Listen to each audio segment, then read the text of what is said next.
所有住香港日日北上雙城走動嘅街坊即刻停手。7月31號正式生效，皇崗口岸新條例落實以後，深港通關只需要5秒5分鐘搞掂，24小時通宵任過，唔使排隊，唔使趕尾班車，唔使風吹雨淋。呢個福利表面益晒香港人，實質係呃食直接終結香港20年嘅經濟優勢，呃死食狗狗。大灣區市民仲懵懵懂懂，根本唔知今次改革會徹底改寫自己以後嘅消費、返工、生活模式。大家冇聽錯，今次絕對唔係普通嘅口岸翻新、設施升級咁簡單。由7月31號零時開始，皇崗口岸港方口岸條例正式刊憲生效，經過全國人大授權、中央批復，粵港兩地長年拉鋸磋商，呢個醖釀多年嘅超級跨境政策終於正式落地。雖然話而家仲未官宣正式全面通車營運，但條例生效就代表皇崗口岸一地兩檢模式已經完全合法化、常態化、正規化，只待兩地政府敲定最後流程，即刻全面開通。而單係即將開通呢5個字，已經足以令成個大灣區市場瘋狂升溫，熱度爆到壓都壓唔落。如果你仲以為新口岸只係過關，快啲方便啲，純粹俾市民便民嘅小升級，咁你就大錯特錯。今日我用最地道嘅粵語白話，最真實嘅行業內幕，最精準嘅商業拆解話你知。今次皇崗口岸革新係近10年深港雙城最大嘅格局洗牌，洗嘅係人流，換嘅係消費，重構嘅係兩地商圈命運，甚至直接倒逼香港成個實體行業夜間經濟重新洗牌轉型。好多普通街坊淨係睇表面福利，5分鐘極速過關，24小時通宵通關，一地兩檢免奔波，全港巴士直達。但商界、地產投資者、兩地商戶睇到嘅係完全唔同嘅畫面，佢哋好清楚呢種近乎零門檻嘅跨境模式會直接打破深港兩地幾十年嘅地域壁壘、時間壁壘、消費壁壘。以前大家覺得深港係兩個獨立城市，來回費事費心費時間，所以消費娛樂返工都被迫局限喺本地。而家雙城徹底同城化，物理距離、心理距離、時間距離全部歸零，人流同財富一定會順勢流向性價比更高、體驗更好、選擇更多嘅一邊。我哋先同大家列清楚今次政策嘅官方細節，等大家唔會被網上雜亂嘅假消息誤導。根據香港特區政府正式刊憲公示，皇崗口岸港方口岸條例於7月31號零時正式生效，口岸港方轄區、延伸轄區全面納入香港法律管轄範圍，為一地兩檢通關模式提供完整法律依據。呢一步係最關鍵嘅基礎鋪墊，亦都係口岸可以實現極速通關、通宵營運、一次查驗嘅核心前提。不過必須同大家講清楚一個重點，條例生效呢即時全面通車。而家粵港兩地團隊仲喺度細化人流管控、通關班次、巴士接駁、應解已換、兩地數據對接等配套細則，最終全面開通營運嘅確切日期，仲要等官方聯合官宣。但就算通車時間未定，成個深圳福田口岸商圈周邊商業生態已經提前進入備戰爆火狀態，所有商家、投資者、商圈運營者全部先知先覺，瘋狂搶灘佈局。熟悉深港通關歷史嘅老友記一定好記得舊皇崗口岸嘅尷尬同麻煩。舊皇崗係過往幾十年深港唯一24小時陸路旅檢口岸，本身定位超級重要，承載住海量跨境返工、探親消費通勤人流，但奈何設施極度老舊，查驗模式極度落後，一直沿用傳統嘅兩地兩檢機制。簡單講就係，你過一次關，又排2次隊，過2次集驗、2次證，做2次人臉核驗。日間上班高峰車、週末出遊高峰車，排隊20-30分鐘係基本操作。逢年過節、公眾假期，排隊1個鐘以上好平常。最麻煩係惡劣天氣，落雨打風暴曬，全部要露天排隊，風吹雨淋，焗到出汗，次次過關都身心俱疲。最折磨人嘅係深夜時段，以前就算口岸通宵開放，巴士、小巴接駁交通都有營運時限，好多人為咗趕最後一班跨境車，全程心驚膽戰，稍微遲少少就要滯留異地，非常麻煩。但全新升級嘅皇崗口岸直接將呢啲幾十年嘅痛點全部清零，正式採用國家認可、粵港合規嘅合作查驗，一次放行、一地兩檢新模式，以後出入境流程徹底簡化。唔使再內地香港兩邊奔走，重複排隊，所有人淨係需要入一間通關大廳，排一次隊至刷一次證件，做一次人臉比對，深港兩地海關後台同步審核，同步放行。以往半個鐘先搞得掂嘅流程，而家平均5分鐘以內完全搞妥，流暢到好似搭港鐵、搭巴士一樣簡單。呢個絕對唔係細小數字升級，而係生活模式嘅徹底顛覆。以前深港跨境係大件事，耗時間，好麻煩，而家深港往返係隨時走，即刻過零負擔。朝早可以落香港返工，放工即刻北上食飯，半夜可以過深圳宵夜飲酒，凌晨都可以從容過關返屋企。呢種全天候自由穿梭嘅同城體驗，會徹底改變每一個雙城居民嘅消費習慣同生活節奏。做開商業分析，睇開市場趨勢嘅人都好明白一個鐵律：人流隨便利走，消費隨人流走，財富隨消費走。當跨境門檻降到近乎零，當深夜往返毫無壓力，大眾絕對唔會再固守本地消費，一定會流向物價更低、業態更豐富、體驗更舒服、選擇更多嘅地方。而對比而家嘅深港商業環境、物價水平、夜間業態，深圳嘅優勢可以講係碾壓級別。呢個亦都係香港商家近期最焦慮、最唔安樂嘅根本原因。我哋實事求是講，近幾年香港本地消費市場的確長期處於低迷內卷、停滯不前嘅狀態，好多傳統商圈客流逐年下滑，實體店鋪不斷結業搬遷、縮減規模，夜間經濟更加係慘不忍睹。大家可以親眼見到，而家香港好多主打年輕人消費夜間休閒嘅商場同街區，越夜越冷清。8點之後，人流大幅流失，商鋪空置率極高。有一間香港深耕8年，專門主打年輕潮流夜間娛樂、網紅餐飲嘅老牌商場，就係最典型嘅例子。運營8年時間，管理層不斷嘗試轉型，瘋狂引入類地網紅品牌、新式茶飲、特色餐飲潮流零售店，想盡辦法盤活夜間人流。但無論點樣做勢、點樣優惠、點樣更新業態，都始終帶唔起人氣。晚間商圈冷冷清清，鋪頭人流稀疏，營業額持續低迷，經營狀況可以用慘不忍睹4個字形容。之所以會出現呢種局面，根本原因就係香港夜間業態單一，物價偏高，消費門檻高，休閒選擇少，再加上以往跨境夜間出行麻煩，市民冇得揀，先至被逼留喺本地消費。而一旦皇崗口岸全面開通，24小時極速通關落地，香港居民有咗更好、更平、更舒服嘅選擇，本地夜間消費人流必然會大幅流失，對本就脆弱嘅香港夜經濟造成致命衝擊。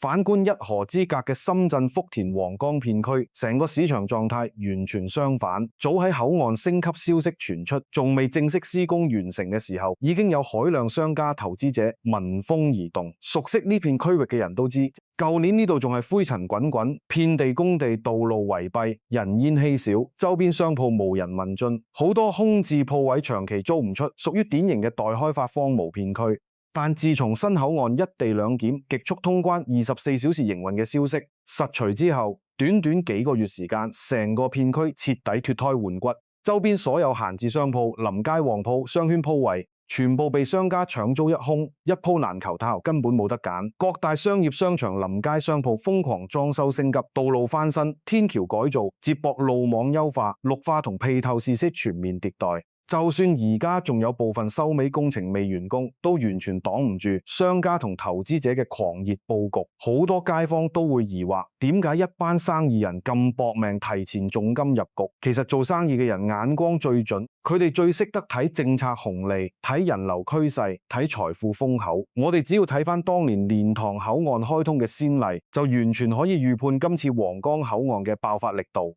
當年蓮塘口岸全升直便捷跨境無私落地之後，好多香港街坊須先體驗，即刻發現北上消費性價比炸裂。深圳物價平、份量足、選擇多、環境好、服務優，無論係飲茶食飯、購物娛樂、按摩、休閒，消費成本足平香港一大截。所以短時間之內，大批香港市民蜂擁北上，蓮塘周邊原本冷清、瀕臨結業嘅街區商圈，瞬間人流爆滿，日日排長龍，商鋪租金翻倍上漲，入駐商家個個賺得盆滿缽滿。蓮塘口岸嘅紅利已經足夠誇張，而今次皇崗口岸嘅潛力絕對係蓮塘嘅數倍不止。皆因皇崗口岸係目前深港兩地唯一集合24小時通宵通關 ，PSAP 5分鐘極速過關 ，PSAP 一地兩檢便民模式 ，PSAP 全港全域巴士接駁嘅超級樞紐，覆蓋嘅居住人群、輻射嘅商圈範圍、帶動嘅消費流量，遠遠超越蓮塘、羅湖、福田等其他口岸。正因為前景足夠明朗，深圳商家先至願意提前半年搶灘入市。高價租鋪、重金裝修、提前佈局，死死咬住呢波時代紅利。而家口岸周邊嘅租金水平已經出現好明顯嘅漲幅，核心臨街餐飲鋪、休閒旺鋪、人流必經鋪位，租金還比大幅攀升。就算租金上漲，裝修成本高昂，前期投入巨大，依然冇任何空置鋪位，商家爭先恐後搶住入主。好多招商人員直言，而家根本唔係租客揀鋪，係鋪位等租客。只要挨近口岸動線，有人流保障嘅鋪位，秒租秒傾，足以證明市場對皇崗新商圈嘅絕對信心。最值得大家關注，亦都最能體現兩地差距嘅，係深圳商家嘅佈局思維，真係太過長遠、太過精準。佢哋完全唔局限於日間飲茶、正餐、購物、下午茶呢啲基礎業態。連好多香港商戶忽略放棄嘅深夜宵夜、凌晨休閒、通宵娛樂、短時留宿業態都已經提前全部佈局到位。好多入駐嘅港式茶餐廳、燒烤專門店、夜宵檔、清吧酒館、休閒會所，老闆受訪時都坦言，近幾年香港營商環境極差，鋪租天價、人工昂貴、消費疲軟、內卷嚴重，同行競爭激烈。每個月拼死拼活都係為咗交租，利潤微薄，生意難做。而新皇崗口岸24小時通關政策，俾咗佢哋全新嘅生存機遇同發展風口。商家嘅思路非常清晰，亦都完全貼合普通人嘅生活習慣。以後香港上班族放工，唔使再局限喺香港本地食飯消遣，5點放工，5:05已經可以過關北上。深圳隨便揾間茶餐廳、火鍋店、燒烤檔、網紅店食正餐、傾偈、逛街、打卡娛樂自由度極高。最關鍵係唔使趕時間，唔使怕冇車，唔使怕趕唔到尾班車。哪怕大家玩到半夜12點、凌晨1、2點、3、4點都可以隨時過關。返香港5分鐘，絲滑通關，完全唔影響第二日返工返學作息。甚至好多街坊會選擇深夜北上聚會、飲酒食宵夜，玩到盡興，就喺深圳短期留宿，第二日先從容過關返港。生活模式徹底自由化、多元化，呢一套全新嘅雙城夜間消費模式，對於本就萎靡不振、長期停滯嘅香港夜間經濟妥妥嘅降維打擊。香港而家嘅夜經濟存在太多硬傷，業態極度單一，淨係得普通茶餐廳、小食檔。物價高昂，普通人消費壓力大，營業時間受限，大部分商鋪夜晚9點、10點就收鋪，夜間交通配套不足，出行麻煩，娛樂選擇稀少，冇新鮮感。就算香港政府多次推出夜間消費補貼、夜市活動，商圈造勢都始終難以激活人流，留住消費。反觀深圳嘅夜間經濟業態豐富到你唔信。通宵茶飲、深夜燒烤、網紅宵夜、沉浸式娛樂、足療、休閒特色酒館、24小時商場、通宵超市，選擇多到數唔晒，而且環境舒服、性價比超高、服務貼心，完全碾壓香港夜間消費體驗。一旦皇崗口岸全面開通，香港豬面夜間消費需求會大批量外流，香港本土夜市、夜餐、宴野娛樂行業一定會進一步雪上加霜，面臨更加嚴峻嘅經營危機。好多網友都會有疑問，口岸剛開通嗰陣，周邊配套仲未完全成熟，仲有工地施工，設施未完善，會唔會影響北上意願，降低人流熱度？其實從消費心理學同跨境出行邏輯嚟講，完全唔會大家一定要分清核心痛點同次要痛點。過去幾十年，真正阻礙香港人北上消費、夜間往返嘅最大問題，從來都唔係商鋪多唔多、環境靚唔靚，而係通關太麻煩、排隊太耐、夜間冇得通關、趕尾班車，壓力巨大。而今次口岸革新精準解決咗所有核心痛點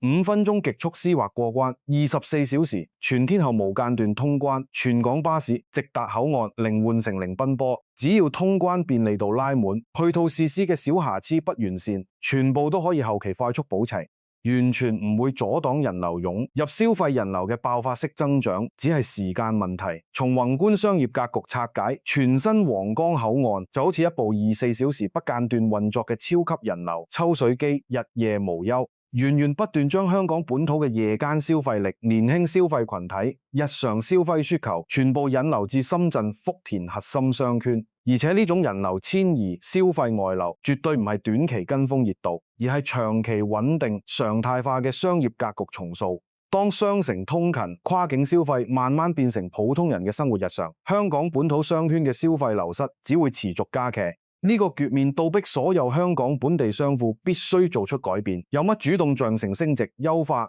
服務、降低議價、提升現留住本地客路，有乜固守舊模式、原地踏步，最終被雙城市場淘汰、結業退場。未來香港實體行業嘅洗牌一定會非常激烈。為咗完美適配新口岸開通，滿足全港市民跨境出行需求，香港運輸署今次做咗超級全面、超級貼心嘅全域交通規劃，徹底推翻以往跨境巴士路線稀少、覆蓋狹窄、夜間停運、換乘麻煩嘅舊弊端，搭建起一套覆蓋全港24小時、全天候營運、零換乘直達嘅全新跨境巴士網絡。真正實現日夜無憂、全域通行。針對東涌葵青片區嘅老街坊，政府專門開設24小時全天候營運專屬專線，由葵翠邨公共運輸交匯處直達皇崗口岸大樓門口。無論你係日間返工通勤、傍晚北上食飯、深夜宵夜消遣、凌晨往返穿梭，隨時可以上車直達口岸，完全冇時間限制，日夜通行自由。住九龍城區、油尖旺核心片區嘅居民，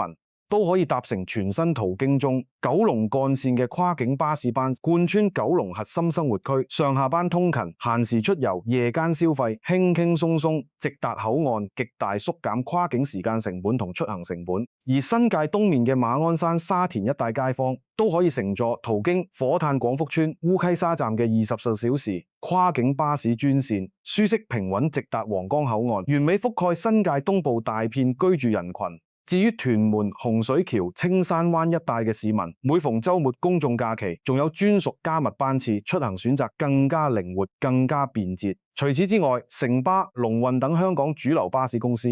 都主動將原有跨境路線延伸至全新皇崗口岸、小西灣、沙田市中心、上水等核心人流站點，全部增設特別加班次，全方位覆蓋港島、九龍、新界各個片區。真正做到全港無死角覆蓋。呢套全新交通配套最貼心嘅地方就係，所有跨境巴士直接駛入口岸閉環區域，市民落車之後唔使日曬雨淋，唔使露天候車，唔使多次換乘小巴，唔使長途步行，淨係需要帶好隨身輕便行李，就可以直接走入寬敞明亮、冷氣充足、乾淨企理設施完善嘅全新通關大樓，徹底告別以往風吹雨淋、繁瑣奔波、折騰勞累嘅舊式通關體驗，跨境出行質感直接升級數個檔次。講完超級完善嘅交通配套，我哋再細緻拆解今次一地兩檢一次放行嘅核心邏輯，呢個都係今次口岸嘅改革最核心、最便民、最顛覆舊式模式嘅重磅升級。以往傳統兩地兩檢模式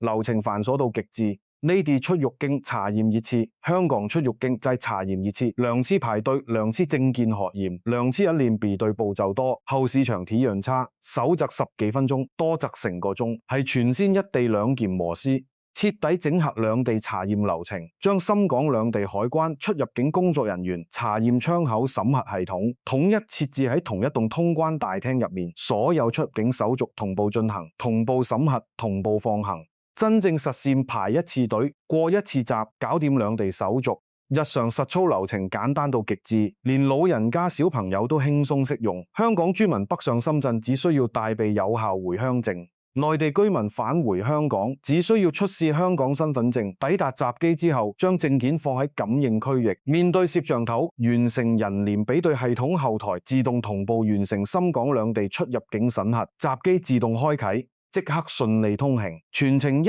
氣呵成，零多餘步驟，零長時間等候，流暢度堪比日常搭港鐵搭巴士。好多街坊都會擔心隱私安全問題，呢度同大家權威闢謠徹底定心。根據香港入境處官方明確公示，新口岸通關系統只做即時出入境核驗用途，絕對唔會自動同步轉移泄露任何市民個人資料俾內地系統，全程數據獨立合規，隱私加密保障，兼顧咗極速通關嘅便利同市民個人隱私安全，大家可以喺100%放心使用。基於今次皇崗口岸嘅全方位超級升級，我哋可以深入探討兩個極具參考價值、影響未來大灣區格局嘅行業假設，等大家可以更加透徹咁睇清深港雙城未來嘅商業走向同消費趨勢。第一個趨勢假設，隨咗5分鐘自屬通關，係食肆壽司自由往返全面常態化升降，同城化徹底落地，兩地消費邊界會完全模糊。未來普通市民嘅日常飲食、夜間消遣、週末休閒、平價購物、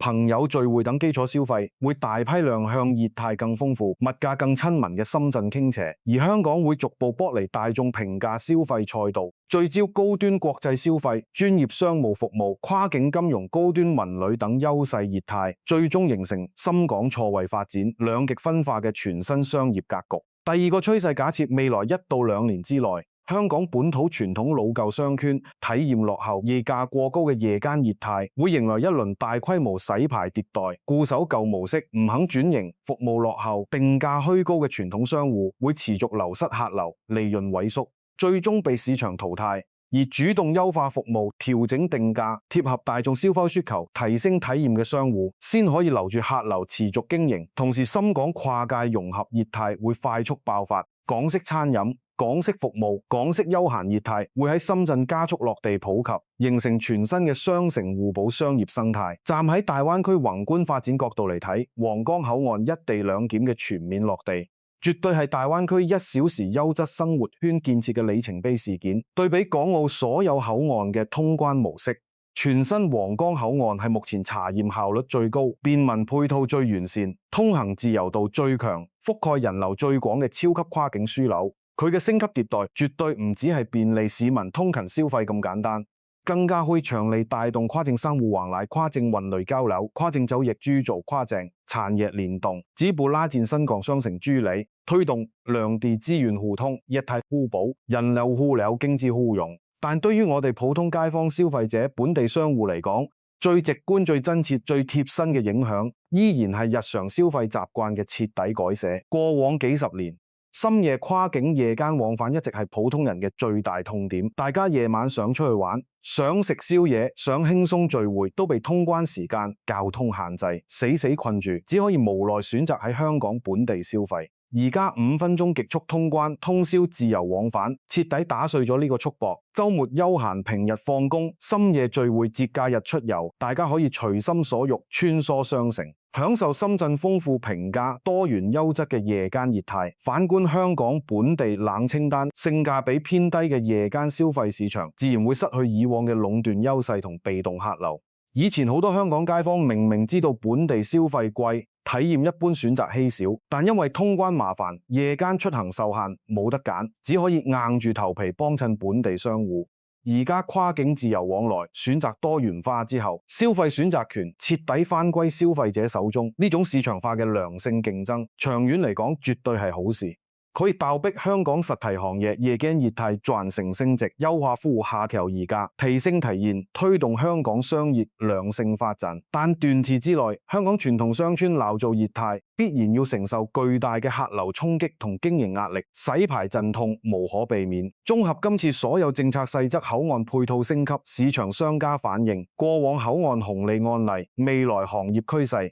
我哋可以好肯定咁講，全新皇崗口岸嘅全面啟用，絕對唔係一次簡單嘅交通優化設施翻新，而係一場深港商業格局、消費生態、夜間經濟、雙城關係嘅深度重構。5分鐘極速絲滑過關，24小時全天候通宵開放。全港全月巴士直達接駁，一地兩檢極簡便民機制，4大超級優勢疊加，徹底打破咗困擾深港居民數十年嘅跨境痛點同生活局限，同時亦都為深港兩地市場帶嚟前所未有嘅全新機遇同嚴峻挑戰。未來嘅深港雙城會正式邁入晝夜互通、資源共享、消費互通、業態互補、雙向融合嘅全新同城時代。深圳憑借完善多元嘅夜間業態、親民實惠嘅物價、豐富優質嘅商業配套，穩穩承接海量香港跨境消費人流，夜間經濟口岸商圈迎來長期爆發紅利。而香港都會依託自身國際化、高端化、專業化優勢，聚焦高端消費、跨境商務、金融服務、國際文旅，實現錯位升級、差異化發展。